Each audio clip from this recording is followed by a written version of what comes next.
Hello out there, and today I've got a fun topic because today I'm going to be responding to a tag video, and funny enough, it's a video that I wasn't even tagged in, but I looked at it and I said, hell, this is a pretty interesting topic, and it's something I haven't done anything like in a while, and today's topic is if I could only keep 7 knives, and this was started by a relatively new YouTuber named Mark Kaufman. I will link to his channel down below. He did his video if he could only keep 7 knives, and he's followed it up with if he could only keep 7 slip joints. So he has a pretty good collection. You want to check out his channel, see what he's all about. Definitely do that. But yeah, I saw that Patty from Patty's Potato Peelers had been tagged, a couple other guys as well. And I saw Patty's video and I was like, yeah, I want to do that. You know, I've done videos like this in the past. You know, stuff like trimming down your collection, like what you would have to cut out and what are the most important things to you. And I've always enjoyed watching videos like that, and I'm in the process now of really trying to slim down my collection as it is, so it just seemed like a good time to do something like this. So today we're going to get into those 7.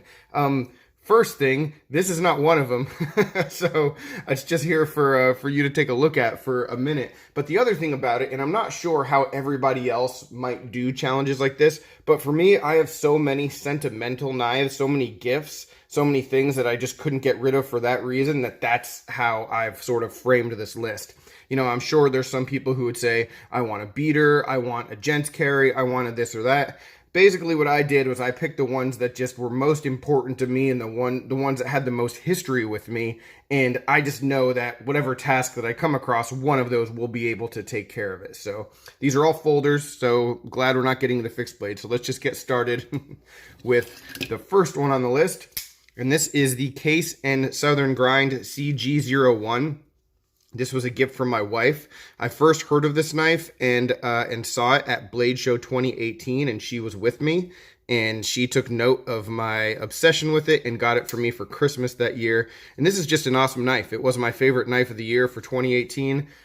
It's a great little aluminum frame lock with that stainless steel insert.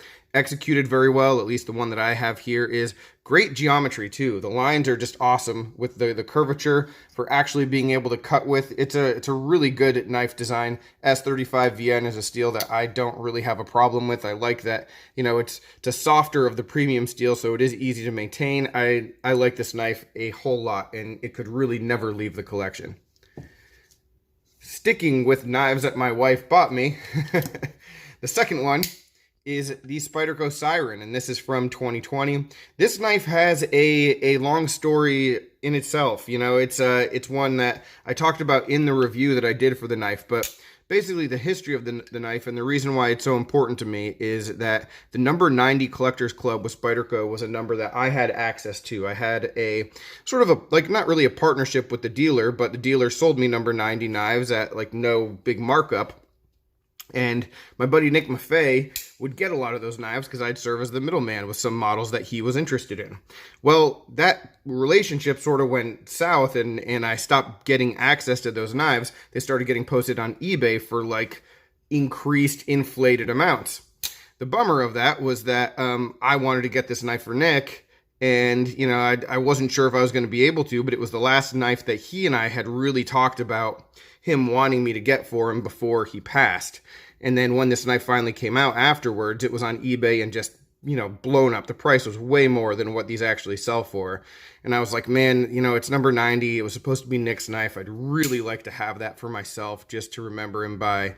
And it just wasn't in the cards. And then one day my wife handed it to me because she went on eBay and got it. So she knew how important it was for me. And yeah, so this knife is a special one, and this one can't leave because it ties me to my wife as much as any other physical object. And then it also, you know, reminds me and makes me remember Nick. So yeah, very cool. And hey, I didn't even talk about the knife, but it's a pretty darn good EDC. It's not really necessarily my style, but it surprised me in how good it is. Next, let's talk about another piece of history from Nick. So this is the Spyderco Pingo, and this is the only one of his mods that I have left. Over the course of time, I got him a lot of knives that he ended up modding. I was able to have a couple of his modded knives just over the course of our relationship, but this is the only one that I still have, and it will never leave me. It's got that Rit Dye fade that he made really popular, and yeah, that deep red going to like the orange, which these scales all originally were, excuse me. You put a thumb stud on it, nice little slip joint, and that's what's cool about this, is that it gives me a slip joint option with a clip if I'm only going down to 7 knives, so that is pretty cool. So we'll leave that one open and slide it in. So that is the third. Let's get into, all right, well, the most expensive knife on the list is this guy right here, the CRK Small Incosi. This is a knife that I won in a raffle on Instagram, and it's always been just a grail for me to have a CRK. And I always preferred the Incosi over the Sebenza 21. I'd really like to get a Sebenza 31 one day, but yeah, I like this this model just a little bit more. I'd like an Insingo blade shape at some point, but the Incosi, just the regular drop point is a beauty. It's a great little EDC knife. Yeah, I like having it for gents purposes, but I certainly use it, and yeah, it'd be one that I would not be able to part with. So there we have that. And then number 5, the next 3 are actually all Benchmades. So this was really tough, guys. I mean, the 943 is the Osborne that I chose, but I have the Colgera, I have the 960, I have a few other Osbornes that it'd be really hard to part ways with those, which I might end up doing in the future. But the 943 is the one that I would have to keep, not because of the model, but just this specific knife. You know, it's just, I've just had a lot of time with it, and I've put my stamp on it, and it's become, you know, my most carried and one of my favorite EDCs that I've ever had. And so yeah, having to keep only one Osborne, not having room for everything, this would have to be the one. And guys, I'll say it every single time, maybe someone's watching this who hasn't seen my other videos, check out the 943. If you like the 940 and you're obsessed with it, I think this is a better blade shape. So cuts a little bit better in my experience. The next one is my first ever Benchmade and my first mini grip. This is the 556 blue in 154 cm. Mini grips are my thing. If I could only go down to 7 knives, that means I'm getting rid of about 15 mini grips, and that would be super painful. So, you know, on this list, I made it so I had a spot for one of them and only one, and regardless of all of the nice ones that I have, and I have some that are way nicer than this, let's be real, I have a gold class one, I have some limited editions that are pretty darn rare, I could not get rid of the knife that started my Benchmade obsession. I couldn't do it. This is the knife that really changed everything for me in the knife life. So 556. And then last and certainly not least, and this knife has been in a drawer for a while, and I actually started filming this video forgetting that I had this, and man, that would have been a mistake, because my collection certainly could not go forward without this knife. So this is the Benchmade Proper. I have a custom sheath made that says, or slip, excuse me, all you slip joint fans, it is a slip, not a sheath. It says Jtsknifelife. And then here is the Benchmade Proper.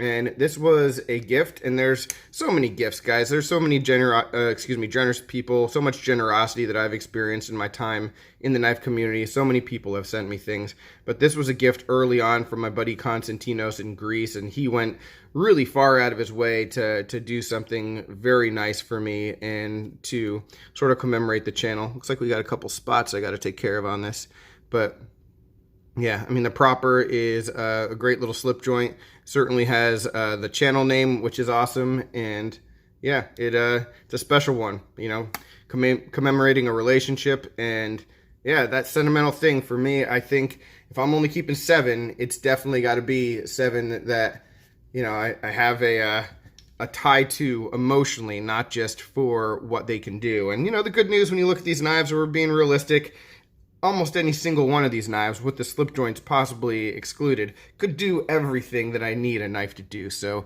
I'm really happy with the 7. I would like it to be 17 because I could easily add 10 more. There were a few that, man, it was just real tough to leave them on the chopping block. And I'll just throw in right here, the ZT0393 would have been awesome to keep around.